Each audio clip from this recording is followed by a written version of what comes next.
శివాయ బ్రహ్మణే నమ. వీరబ్రహ్మేంద్ర స్వామినే నమో నమ.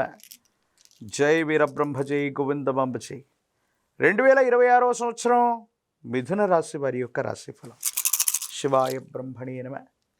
వీరబ్రహ్మేంద్ర స్వామినే నమ. వచ్చినటువంటి ఫలితం 4. ఇది రాహు సంబంధమైనటువంటి ఫలితం. ఓ రకంగా రాహువుకు సంబంధించినటువంటి గోచార ఫలితాలను చూసిన, ప్రత్యేకించి ప్రశ్నాశాస్త్రాన్ని అనుసరించినటువంటి ఫలితాలను చూస్తే మిథున రాశి వారి యొక్క జీవన గమనంలో 2026వ సంవత్సరం కొన్ని మిశ్రమమైనటువంటి ఫలితాలను మనం చూడబోతున్నాం. ఆ మిశ్రమమైనటువంటి ఫలితాల్లో కూడా చాలా వరకు అనుకూలవంతంగా మలుచుకునేటువంటి అవకాశం కూడా ఉంది. వివాహ సంబంధమైనటువంటి విషయం, జీవిత భాగస్వామికి సంబంధించిన కొన్ని అంశాల్లో కొన్ని ఇబ్బందులు, ఒడిదొడుకులు, అభిప్రాయ భేదాలని ఎదుర్కొనేటువంటి అవకాశం కనిపిస్తుంది. ఏది ఏమైనప్పటికీ కూడా దైనందిన జీవితంలో ఖచ్చితత్వంతో ఉండాలని, నిక్కచ్చిగా ఉండాలని, సత్యమే మాట్లాడాలన్నటువంటి కొన్ని రకాలైనటువంటి అతి మంచితనం, అతి నిజాయితీ వల్ల తప్పకుండా కొన్ని ఇబ్బందులు రాబోతున్నాయి. కొన్ని పరిస్థితుల నేపథ్యంలో అత్యంత కఠినంగా ప్రవర్తించటం వల్ల జీవిత భాగస్వామికి కొన్ని ఇబ్బందులు కలగటం, మీ ఇద్దరి మధ్య అభిప్రాయ భేదాలు ఏర్పడేటువంటి అవకాశం కలిగేటువంటి పరిస్థితి ఉంది. కాబట్టి సంబంధ బాంధవ్యాలకు సంబంధించిన విషయంలో పట్టు విడుపులు మాత్రం తప్పనిసరిగా ఉండాలి. కొన్ని అతి ఖచ్చితత్వంతో వెళ్ళటం వల్ల సంబంధ బాంధవ్యాలు దెబ్బతినే అవకాశం ఉంటుంది. కాబట్టి ఈ విషయంలో మాత్రం చాలా జాగ్రత్తగా ఉండాలి. మిథున రాశి జాతకుల యొక్క జీవన గమనంలో సంవత్సరాలు మారిపోతున్నాయి, కానీ మేము అనుకున్నది ఏది జరగట్లేదు, సానుకూలవంతమైనటువంటి ఫలితం ఉంటుందా లేదా అన్న ఆలోచన కలుగుతూ ఉంటుంది. దేవగురువు అయినటువంటి బృహస్పతి యొక్క అనుకూలవంతమైనటువంటి సంచారం వల్ల మీ యొక్క జన్మరాశి మరియు ద్వితీయ రాశి, అలాగే అతిచారం వల్ల మరో రాశిలో కూడా వేగవంతంగా సంచరిస్తున్నటువంటి పరిస్థితుల రీతిగా ప్రతి త్రైమాసికానికి 3 మాసాలకు ఒక్కసారి కొన్ని అనుకూలవంతమైనటువంటి ఫలితాలని బృహస్పతి ప్రత్యేకించి మీకు ఇవ్వబోతున్నాడు. ఆర్థికంగా ఉన్నతిని పొందబోతున్నారు. ఆర్థిక పరిస్థితులు మెరుగవబోతున్నాయి. ఉద్యోగంతో పాటు మీరు చేసే మరో ప్రయత్నం వల్ల ఆదాయ మార్గాల్ని తప్పకుండా మీరు పెంచుకునేటువంటి అవకాశం ఉంది. పోటీ పరీక్షల్లో విజయాన్ని సాధించగలుగుతారు. న్యాయపరమైనటువంటి, చట్టపరమైనటువంటి అంశాలకు సంబంధించి మీకు అనుకూలవంతమైన ఫలితాన్ని మీరు పొందబోతున్నారనటంలో ఎటువంటి సందేహం కూడా లేదు. ఏది ఏమైనప్పటికీ మిథున రాశి జాతకుల యొక్క జీవన గమనంలో మిమ్మల్ని మీరు నిరూపించుకోవడానికి కొన్ని అవకాశాలు వస్తాయి. అవకాశాలని సద్వినియోగం చేసుకోగలుగుతారు. సమాజంలో మీకున్నటువంటి పేరు ప్రఖ్యాతలు, కొంతమంది వ్యక్తులతో మీకున్న పరిచయాలు, క్లిష్టమైనటువంటి సందర్భంలో అవన్నీ కూడా అక్కడికి వచ్చే అవకాశం ఉంది. రియల్ ఎస్టేట్ రంగానికి సంబంధించింది అవ్వచ్చు, భూములకు సంబంధించిన క్రయ విక్రయాల వల్ల ఆర్థికంగా మీ యొక్క ఆస్తులు, వాటి యొక్క విలువ పెరగటం వల్ల సంపన్నులయ్యే అవకాశం కూడా ఉంది. కొన్ని సందర్భాల్లో మీతో భాగస్వామ్యులుగా ఉన్నటువంటి వ్యక్తులు, మీతో పాటు వ్యాపారం చేస్తున్న కొంతమంది వ్యక్తులు మోసపూరితమైనటువంటి వాగ్దానాలు అవ్వచ్చు, మోసపూరితమైనటువంటి చర్యల వల్ల మాత్రం మీరు మోసపోయే అవకాశం ఉంది.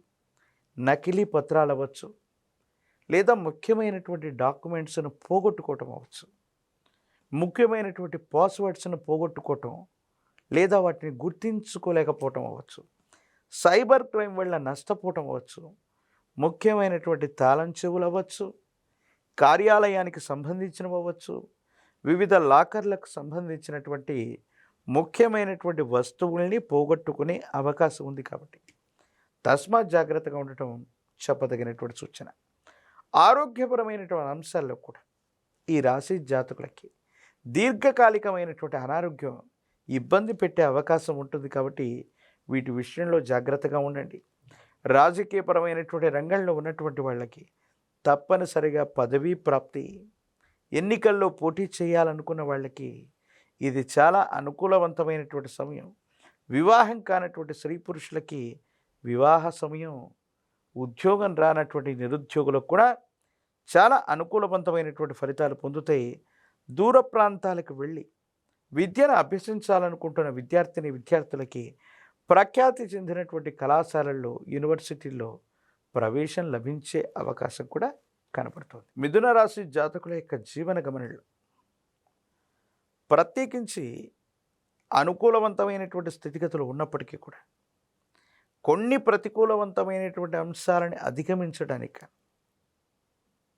మహాకాలభైరవ వృక్షను మెళ్ళో ధరించడంతో పాటుగా విశేషించి అమ్మవారి యొక్క అనుగ్రహం లేదా కుబేర లక్ష్మీ తైలంతో అనునిత్యం దీపారాధన చేయటం, తెల్ల జిల్లేడు ఒత్తులతో మహాగణపతిని పూజించటం, ఇటువంటి తాంత్రిక సంబంధమైనటువంటి విధి విధానాల వల్ల కఠినమైనటువంటి అంశాలను కూడా సత్వరంగా సానుకూలవంతమైనటువంటి అంశాలుగా మార్చుకోగలిగినటువంటి పరిస్థితులు గోచరిస్తున్నాయి. అనుకూలవంతమైనటువంటి బృహస్పతి యొక్క సంచారం ఉంది.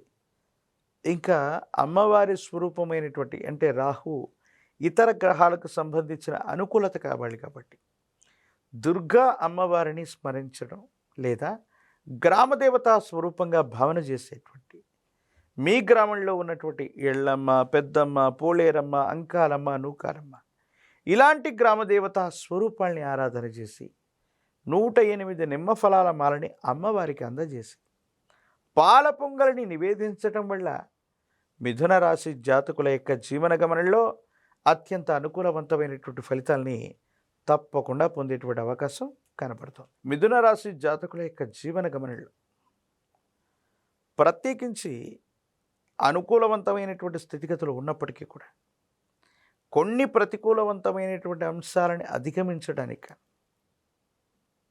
మహాకాలభైరవ వృక్షను మెళ్ళో ధరించటంతో పాటుగా విశేషించి అమ్మవారి యొక్క అనుగ్రహం లేదా కుబేర లక్ష్మీ తైలంతో అనునిత్యం దీపారాధన చేయటం, తెల్ల జిల్లేడు ఒత్తులతో మహాగణపతిని పూజించటం, ఇటువంటి తాంత్రిక సంబంధమైనటువంటి విధి విధానాల వల్ల కఠినమైనటువంటి అంశాలను కూడా సత్వరంగా సానుకూలవంతమైనటువంటి అంశాలుగా మార్చుకోగలిగినటువంటి పరిస్థితులు గోచరిస్తున్నాయి. అనుకూలవంతమైనటువంటి బృహస్పతి యొక్క సంచారం ఉంది.